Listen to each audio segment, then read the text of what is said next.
আসসালামু আলাইকুম, সবাইকে প্রীতি ও শুভেচ্ছা। বাংলাদেশের পত্রপত্রিকায় খুব ফলাও করে প্রচার করা হচ্ছে যে খুবই স্বস্তির ঈদ যাত্রা এবার খুবই স্বস্তির মধ্যে হয়েছে। কোথায় কোনো ট্রেনগুলো ঠিক মতো ছাড়তে পেরেছে এবং রাস্তাঘাটে কোথাও তেমন ভিড় ছিল না।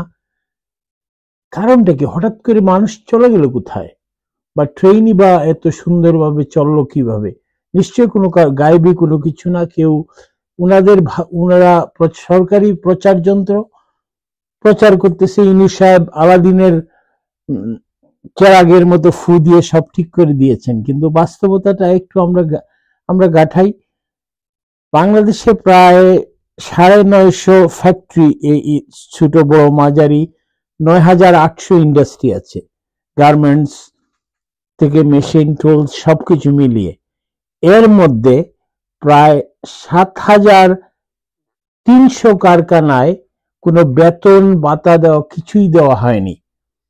সাধারণত এই ফ্যাক্টরিগুলিতে কাজ করে কারা? বিভিন্ন অঞ্চলের, বাংলাদেশের বিভিন্ন প্রত্যন্ত অঞ্চল থেকে ঢাকায় আসে, এখানে ঘর ভাড়া করে থাকে।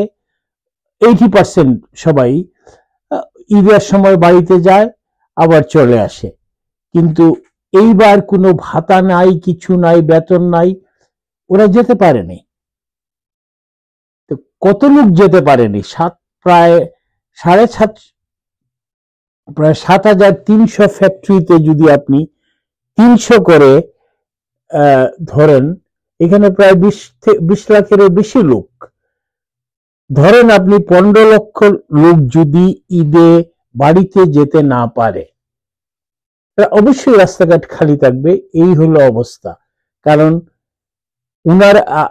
উনারা কোনো নতুন বাসও দেন নাই, বাসের নাম্বারও বাড়ান নাই, নতুন কোনো ট্রেনের কম্পার্টমেন্টও অ্যাড করেন নাই। সবাই বলতেছেন লোকজন ট্রেনের উপরে করে যাচ্ছে না, ফাঁকা সবই স্বস্তিতে। স্বাভাবিক, লোকজন কম থাকলে স্বস্তি থাকে। তো লোক কম, সেটা ইজিলি। এটার জন্য আপনার রকেট সায়েন্স, আপনি কি সায়েন্টিস্ট হতে হবে না, আপনি ছবি দেখলেই বুঝতে পারবেন লোকজন কম। এই লোকগুলো গেল কোথায়? এইগুলো হলো ইউনূস সাহেবের উনি অর্থনীতিবিদ, প্রফেসর। নোবেলটা উনি অর্থনীতির জন্য পান নাই, নোবেলটা পেয়েছেন গ্রামীণ ব্যাংকের জন্য, সুদের ব্যবসায়। কিন্তু উনি বেতন দিতে পারেন নাই। গত ৩-৪ মাস ধরে প্রায় ৮,০০০-এরও বেশি কারখানার শ্রমিকরা বেতন ছাড়া। এদের ঘর ভাড়া বাকি।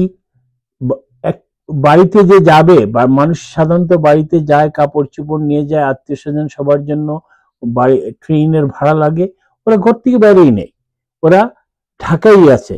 তো ঢাকার থেকে প্রায় ২০ লক্ষ মানুষ এইবার মুভমেন্ট নাই উনার কারণে।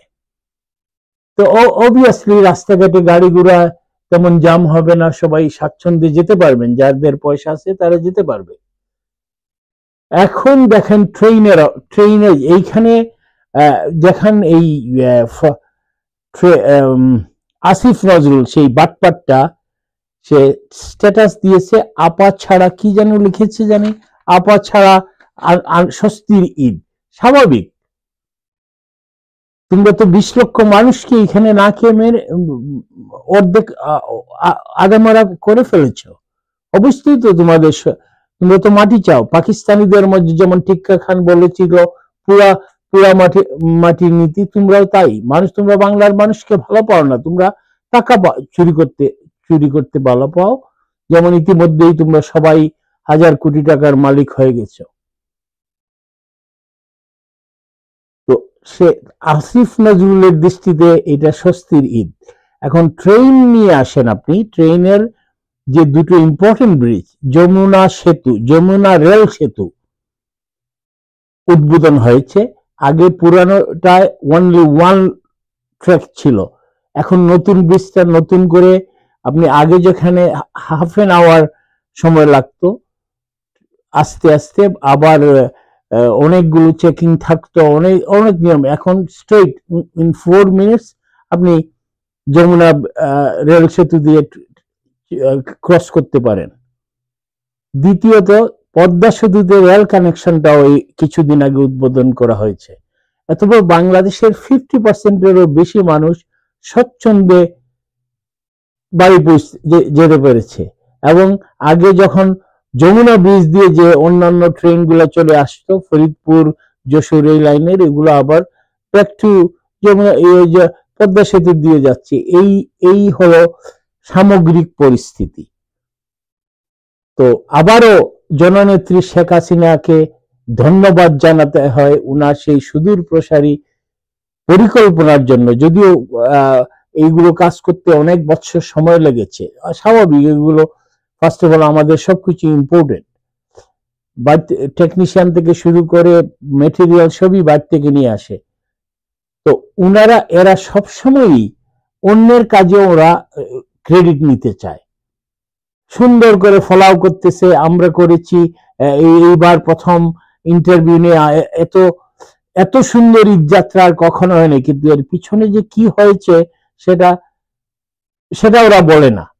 যে দুইটা ব্রিজ আপনি চিন্তা করেন, যে পদ্মা রেল সেতু, এদিকে যমুনা রেল সেতু, তো বাংলাদেশের অর্ধেক প্যাসেঞ্জারই অত্যন্ত নির্বিঘ্নে সহজে বাড়িতে চলে যেতে পারতেছে, কোনো এখানে শিডিউল বিপর্যয় হচ্ছে না। দ্বিতীয়ত, আপনি প্রায় 20 লক্ষ লোককে বেতন দিচ্ছেন না, আপনি তাদেরকে ঢাকার বাইরে যাওয়ার সামর্থ্য রাখেন নাই। তো স্বাভাবিকই ভালোই থাকবে। তো উনি এই প্ল্যানটাই নিয়েছে মানুষকে মেরে শান্তি দিতে, কারণ উনি বেতন দিচ্ছেন না, কারণ উনার সামনেই এই যে 7,300 ফ্যাক্টরি, এর মধ্যে অধিকাংশই ওরা ভেঙে ফেলেছে। আইন শৃঙ্খলা বাহিনী, আর্মি দাঁড়িয়ে দেখেছে, উনি চান না এগুলো বাঁচাতে। সরকার যায়, সরকার আসে, কিন্তু মানুষের রুটি রুজির ব্যবস্থা কেউ ধ্বংস করে না, যেটা ইউনুস করেছে জঙ্গিদের মতো। এই হলো ইউনুসের নীতি। তাই আবারও সবাই আমরা উচ্চস্বরে বলতে হবে, হটাও ইউনুস, বাঁচাও দেশ। বাংলাদেশকে বাঁচাতে হলে এই ইউনুস গ্যাংদেরকে, এই মাফিয়া গ্যাংদেরকে, এই জঙ্গিদেরকে আমাদেরকে অতি সত্বরই বাংলাদেশ থেকে তাড়াতে হবে। এরা সমস্ত কিছু লুটে পুটে খাচ্ছে। তাই আমার আবেদন, আসুন আমরা যে যা জায়গার থেকে এই হটাও ইউনুস, বাঁচাও দেশ, জয় বাংলা, জয় বঙ্গবন্ধু। আমার ভিডিওটা ভালো লাগলে অবশ্যই সাবস্ক্রাইব করবেন। ধন্যবাদ।